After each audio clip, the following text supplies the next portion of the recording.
Oh, combien il est nécessaire d'être crucifié au milieu de nos bénédictions. Combien il est nécessaire que Dieu mette sa bénédiction à l'abri de notre moi, de notre ego, en nous montrant continuellement ce que nous sommes et que tout est par grâce. S'il nous accordait une quelconque bénédiction du succès et de la prospérité en tout, ce n'est pas parce qu'à ses yeux, il y a en nous quelques mérites, malgré ce que les hommes puissent penser. Quoi que nous puissions être parmi les hommes aux yeux de Dieu, nous ne sommes que des lépreux. Ce qui importe, ce n'est pas le progrès que nous faisons parmi les hommes, mais le progrès que nous faisons avec Dieu. Bien que nous puissions parvenir à une haute position dans ce monde, ce qui importe, c'est si nous parvenons à une haute position avec Dieu. Peut-être que ceci ne s'applique pas à la plupart d'entre nous parce que nous ne sommes pas tous très conscients d'avoir été bénis, d'avoir prospéré, d'avoir de quoi beaucoup nous vanter. Pour la plupart, nous connaissons le contraire, beaucoup de choses qui nous vident et nous humilient. Il y a en nous un désir intense, un besoin du moi. Il y a une révolte, la révolte de cette vie du moi. Sur cet aspect, Osias est mis ici dans 2 Chroniques 26, au grand jour, pour montrer ce qui, dans la vie du peuple et du prophète, rend impossible à Dieu d'atteindre son but. Ce doit donc être exposé, résolu. Ce ne peut pas être passé sous silence, mais doit être dévoilé, et nous devons voir. Cela étant, que Dieu doit atteindre le but auquel son cœur est attaché, c'est-à-dire un peuple, même s'il n'est qu'un dixième, un reste, un peuple qui répondra au désir de son propre cœur, qui lui donnera satisfaction dans l'intention totale de sa volonté. Pour qu'il l'obtienne, nous devons voir, et ce qui doit être vu, qui fera tout le reste, c'est le Seigneur. Voir le Seigneur, comme ce passage d'Ésaïe le rend très clair, c'est voir la sainteté. Quand nous voyons la sainteté, nous voyons la lèpre, là où nous ne l'avons jamais suspecté, aussi bien en nous que chez les autres. Lorsque nous avons vu le Seigneur, nous voyons l'état réel des choses en nous et autour de nous, en ce même du peuple de Dieu. C'est le besoin.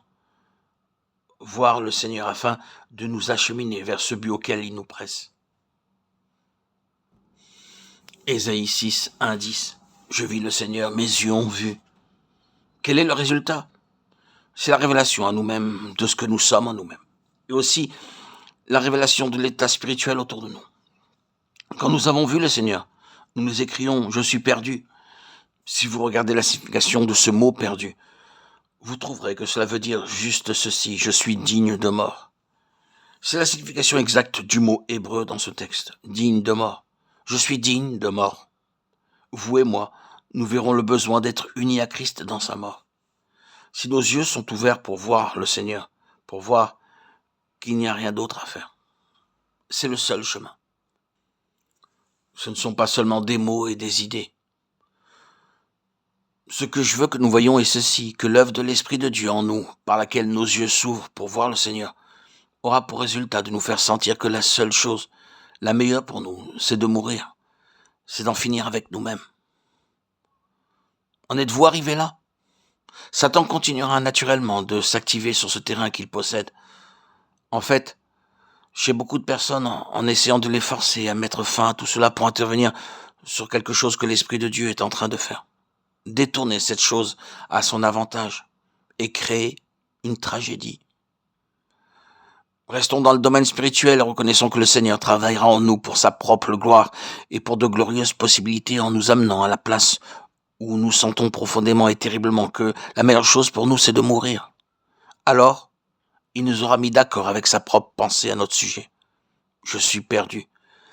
Et le Seigneur pourra bien dire, exactement, je l'ai su tout le temps. Il m'a été difficile de te le faire savoir. Tu es perdu. Quand nous arrivons à cette place, nous arrivons au lieu où nous pouvons commencer. Tant que nous nous imposons continuellement, occupant la place comme Osias, entrant dans le temple, dans le sanctuaire, occupés, actifs en nous, en ce que nous sommes, tant que nous remplissons le temple, le Seigneur ne peut rien faire. Il dit, regarde, tu dois sortir et arriver au lieu où, de ta propre volonté, tu te dépêcheras de sortir parce que tu verras que tu es un lépreux. C'est ce qui est dit au sujet d'Osias. Et lui-même se hâta de sortir. À la fin, il réalisa que ce n'était pas un lieu pour lui. Lorsque le Seigneur nous amène à cet endroit, je suis perdu, ce n'est pas ma place. Alors, il peut commencer du côté positif.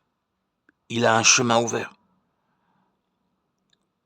Voir est une chose terrible et pourtant extrêmement nécessaire. L'aboutissement est une chose très glorieuse.